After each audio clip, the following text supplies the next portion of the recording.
to KennyRoy.com. I'm Kenny Roy. This is the Ask Videomail for the week of July 21st, 2014. Welcome to the site to all of you new members, and welcome back to the old members. The Ask Videomail is your chance, your only chance, to get your question in character animation or performance answered in a video just like this one. I still think it's the only place on the web you can do this. So I'm going to keep on saying that. It's your only chance. This is it, guys. Take advantage.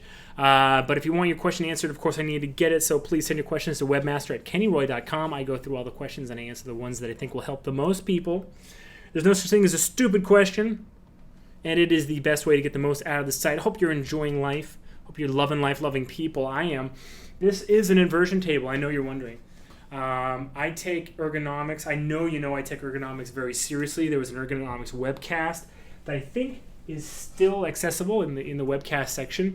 I stand on this, not all day, but I go back and forth to standing on the ground at my standing desk. This is my standing desk. And standing on this, what I'm doing is basically rolling my feet and stretching out my plantar fascia and keeping my foot nice and flexible. That's very important for good posture. I try to stand straight when I am standing. I only use a Wacom. I don't have a mouse even plugged in. This is a much more natural pose rather than this and ruin your wrist all day. I have the seat, of course, because you can't stand, it's a really long day. I can't stand for 10 hours straight. But it does have this pad, which you sit down and it kind of rotates your hips a little bit forward. I like to sit straight when I am sitting. And I don't sit for too long, maybe half hour, 45 minutes at a time. And I stretch before and after. And besides that, now I have this inversion table because my back, I do have a disc bulge, L5S1. It's referred to as the computer disc. It's what you get when you sit at a computer chair for as long as I did before I started taking this seriously. And I injured myself.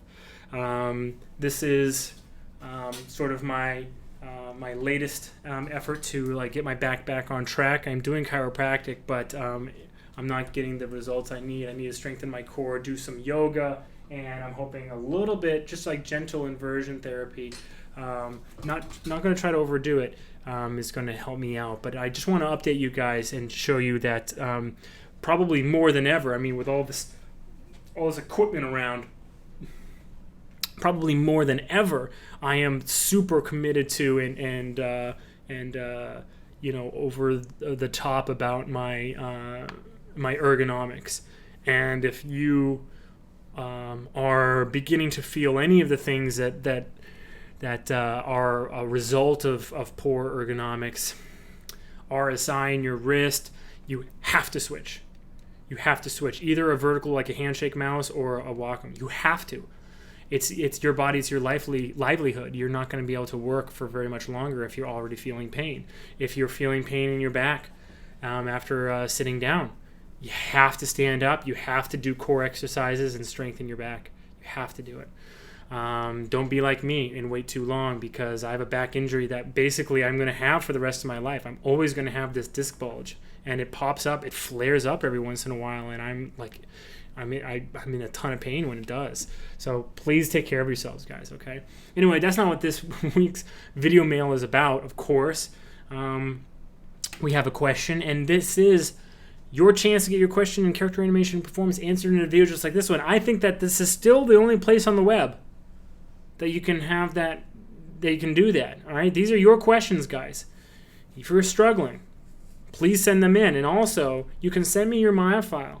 Hopefully you're using a rig that I can display on screen. But I love getting Maya files, okay? So please consider doing that. But let's check out this week's question. It's a goodie.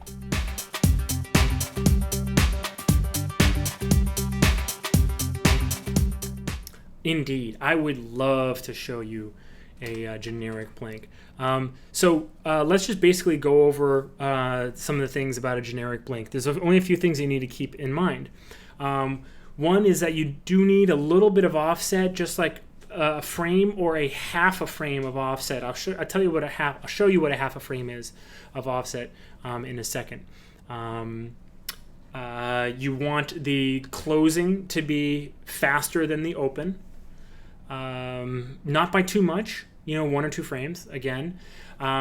It is different where that line is, like how much the top lid is closing and how much the bottom lid is closing, depending on if you're looking up or are you looking down? But in general, a centered, like eyes looking straight forward, is about 75-25, upper lid and lower lid, or about 80-20. It's biased towards the upper lid, unless you're like looking extremely up or down. And then, like, especially if you're looking down, it is super biased. It's almost like 90-10 if you're looking down. And besides that, you just want a little bit of play in the closed eyelid when it is closed, and that just comes down to good contact. If you haven't seen the contact lecture, it's one of my first ones. Actually, there was 4 that summer, because I was touring around and I was giving lectures like at Evolve Conference, CGCon, SIGGRAPH, and one more. But I ended up doing these lectures. I wrote these lectures and I did them at these places. And then I'm like, you know what? I'm just going to record them at my studio and just put them out there. And it was a PayPal button on my blogger.com blog, which was, man, old school memories, dude. These are some good memories. But at any rate, secondary action, lip sync, workflow, and contact, I think, were my first 4. Yeah, those were my first 4. And I think those are still, the oldest ones that are available in the store right now. So you should go check that out. But at any rate, good contact is a very pervasive concept. It applies to almost everything. It applies to run cycles. It applies to eyelids. It applies to lip sync. It applies to objects like hitting each other, or picking up an object or whatever. It's a very pervasive concept, and I like to bring it back out whenever I can. But at any rate, this is going to be sort of like an over-the-shoulder kind of work session. And we'll just get right into it, okay? So this is Morpheus. I love Morpheus. And he's got some pretty cool eye controls. Basically, you can control both lids up and down. It's important to get a rig. I'm not using Senk because Senk actually only allows the eyelids to meet in the center. It's important to make sure your rig has controls that take it all the way up and all the way down for both lids. All right, we're getting a little bit of intersection there, but that shouldn't be too big a deal. Okay. And then there's these little shapers, and these shapers are awesome for emotion. And one quick workflow tip is to use kind of both shapers at the exact same time, so that when you're closing the lid, you get a little bit of help with those shapers when you're working on your blinks. But we're not going to put any emotion into this. This is going to be just like like the question asked for, a solid baseline to use and whatever. So again, normal eyelid pose for a character that's looking straight forward is the top of the eyelid hitting the top of the pupil, and the bottom of the bottom eye, or the top of the bottom eyelid hitting the bottom of the iris. Okay? Just like that. That is normal, relaxed eyelid pose. Okay? Just if you didn't know that. All right, so let's go ahead and I'm going to grab the eyes select. Does that actually select all of them? I don't know. Do I have to have...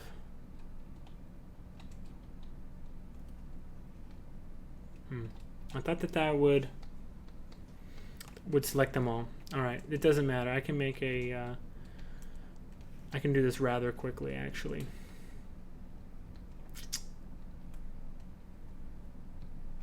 You right there. Let's just do a quick select set. Lids, just like that. Okay, so I'm going to key them. Principles apply. So I'm going to do just one frame of anticipation, and it is so subtle. You see that? And I'm not selecting them at the same time. I'm selecting them all individually. Okay, so that the sizes themselves are different. In fact, I'm not sure if you guys know this, but plus and minus change the size of your manipulator. And if you zoom in with a bigger manipulator, you actually get a little bit more precision. And I'm talking about this much. So I can change it in the panel, or I can just open up my graph editor and just reduce it a little bit like that. Okay. Okay. And then they're going to close. I'm going to say that they close probably in 2 frames. All right. And they're going to open in 4. So remember 75, 25. Okay. And I'm going to do these both at the same time. I'm going to grab both of these. All right. We'll do our offsets in a minute. Okay. Then this is the moment that I was talking about with a little bit of play. Okay. Which is I'm going to set a key, and then on this frame, I'm going to actually have them both move down just a hair. Okay? Just a hair. In fact, that's probably a little bit too much. I'm going to use my graph editor to adjust this.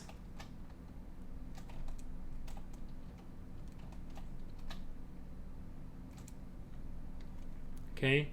And then open up in 4. 1, 2, 3, 4. And I'm just going to set a key to remind myself where that is and bring them back to here. And then we can actually set a key here and overshoot it just a hair. Remember, just a breath of movement. In fact, we could probably most likely copy this key and maybe move this one out. Okay? All right? Like that. Okay. Now, when I say a half a frame of offset, what that means is that it looks like it is offset, but it ends up hitting on the same frame, or the closure is on the same frame. So basically what that means is like this one is just slightly behind this one on this frame, but it's closed on the same frame. And then this one, when it opens just a hair faster, like that. So that's what I would call like a half a frame of offset. That really everything is happening the same, but there's just enough of a difference that it's kind of like felt more than it is seen. And you know, when you're watching it back, it has just a little bit of interest in the timing, okay?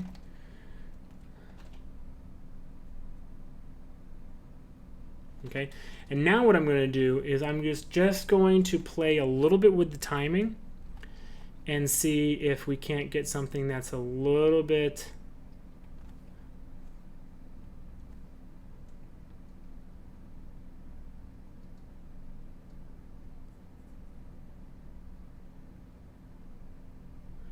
snappier. So what I'm going to do is this. I'm going to open them both. I'm going to open this one a little bit more. Remember, I want that offset, right? But I'm going to open them both a little bit. Let me select this one too, see where that one is. Okay. I'm going to open them both a little bit to make it so that they snap shut just a little bit more. Okay? Just play with the timing. And then they open a little bit more smoothly. And I'm going to just play with the tangent of this one to keep it offset just a little bit more from its buddy on the other side. Okay? So that's 2 frames close, 4 frames open, a little bit of offset that is in the transition. They're closed basically on the same frame. I say I don't like this. I don't like to see this. I see this a lot where there's a frame where one is open and the other one is closed. I don't like that because I feel like the audience always gets just like a glimpse or like an impression of that, and it feels like it's too offset. I like this better. I like this where the eye is just like, it's just felt, it's subtly offset from this one. You see that? It's very subtle, but it's there. It's in there. In fact, I can do it even more.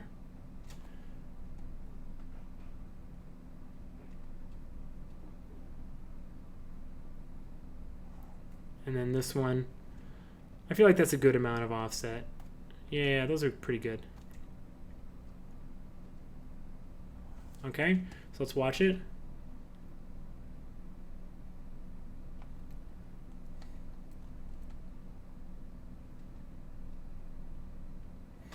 And then what you can do is you can adjust, like let's say you're not feeling the overshoot, then I would set a key right here.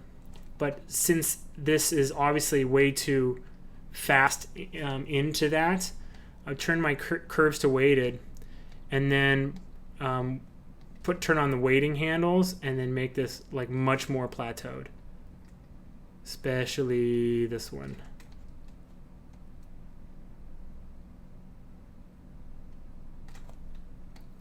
And then we have a little bit more of a slow in. Okay, then you have a pretty natural feeling, pretty good looking eye blink that you can use for almost anything.